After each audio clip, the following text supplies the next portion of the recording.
देखिए, अभी हम पटना के मुन्ना चौक स्थित girls hostel Shambhu girls hostel के ठीक सामने खड़े हैं।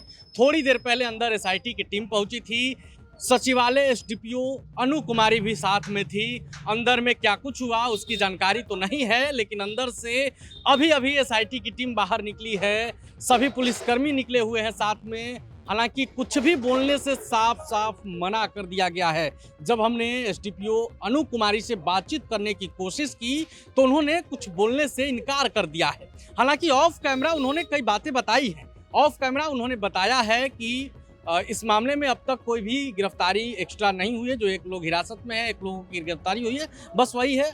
फिर उन्होंने एक और बात बताई। जब उनसे पूछा गया कि अब तक क्या चल रहा है इस मामले में, जांच कहां तक पहुंची है, तो उन्होंने स्पष्ट बोल दिया कि हम अब कुछ भी बताने की स्थिति में नहीं हैं। आपको मालूम है कि इस एसआईटी की अध्यक्षता एसपी पूर्वी सिटी परिचय कुमार कर रहे हैं। इस पूरे मामले की निगरानी पटना आईजी जितेंद्र राणा कर रहे हैं। शायद इसलिए भी एसडीपीओ कुछ बोलने से बच रही हैं। लेकिन सबकी निगाहें इस बात पर टिकी हुई थी कि आखिर अंदर टीम गई है तो बाहर निकलने के बाद कुछ जानकारी मिलेगी, लेकिन कोई भी जानकारी सामने नहीं आई है। लेकिन जो खबरें चल रही हैं अंदर खाने से, सूत्रों से जो जानकारी मिल रही है वो ये कि एसआईटी की टीम अंदर गई हुई थी। अंदर अभी भी मनीष रंजन की पत्नी है, उनसे पूछताछ की गई है। पूछताछ में क्या कुछ निकला है ये भी मालूम नहीं अभी चल रहा है। आपको बता दें कि इस पूरे केस में कई मोड़ सामने आ गए हैं। केस दिन प्रतिदिन उलझते जा रहा है।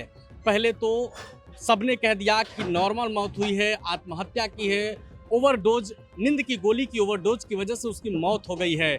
सबसे पहले पटना सदर के एएसपी अभिनव कुमार ने बयान दिया था।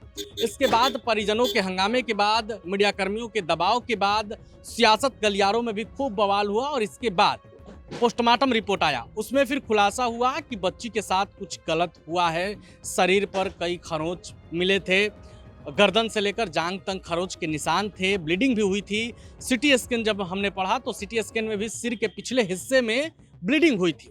इन सब मामलों के बाद फिर से जांच अलग एंगल पर चला गया। लेकिन इन सब के बीच एक और मोड़ सामने आ रहा है। वो मोड़ परिजनों से जुड़ा हुआ है, रिश्तेदारों से जुड़ा हुआ है। खबर यह भी चलने लगी है कि लड़की के साथ पटना में कुछ नहीं हुआ है, जहानाबाद में ही हुआ है। क्योंकि जिस दिन वो आई है 5 जनवरी को, वो जहानाबाद से पटना आई है। 5 जनवरी की रात में ही या फिर 6 जनवरी की सुबह में उसके साथ कुछ हुआ है।